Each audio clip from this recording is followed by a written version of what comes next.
Saya akan mempersilakan kepada Bapak untuk menyampaikan gagasan Bapak sebagai Bacawa Pres 2024 selama 4 menit. Waktunya sudah ada di monitor dan silakan untuk menggunakan mikrofon yang sudah kami sediakan. 4 menit ya? 4 menit. Silakan Bapak. Baik, Rudy. Jadi sebagai pasangan calon presiden dan wakil presiden yang nanti insya Allah akan disahkan pada tanggal 13 pekan depan dan akan diundi nomornya itu tanggal 14 nomor kepesertaannya.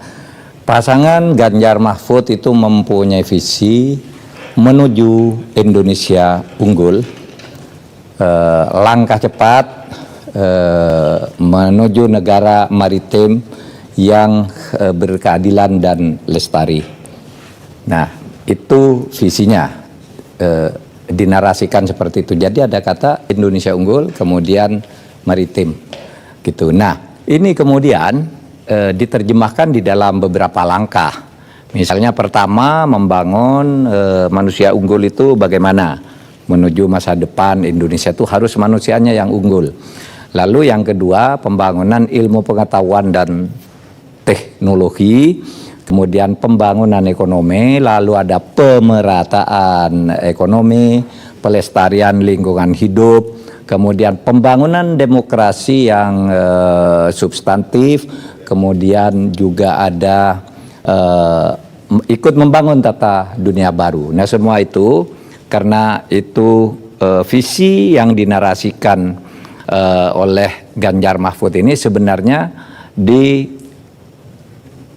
ambil dari pembukaan Undang-Undang Dasar 1945 dan juga dari pasal-pasal Undang-Undang Dasar. Nah, kita bangun itu di dalam 8 gerak langkah cepat menuju Indonesia unggul. Visinya ke maritim karena kita itu lebih dari 2/3 wilayah kita itu adalah laut, sehingga kita bisa membangun laut itu dari kalau sudut ilmu pengetahuan itu geologisnya, kalau dari sudut ekonomi itu maritimnya. Nah, kemudian dari segi sosialnya maritim itu juga berarti kegotong royongan ya. Seperti kita melihat laut itu kita punya sebenarnya budaya budaya bahari, budaya kesetaraan. Seperti kita lihat laut, kalau dari dekat kita ada gelombang-gelombang gitu, tapi kalau dilihat dari pantai itu kan indah, laut itu seperti rata. Itu artinya apa? Orang Indonesia tuh harus kompak, tetapi perbedaan-perbedaan yang sifatnya teknis tetap harus dibangun secara demokratis dan kegotong royongan sehingga tampak dari jauh tetap satu kesatuan yang kokoh.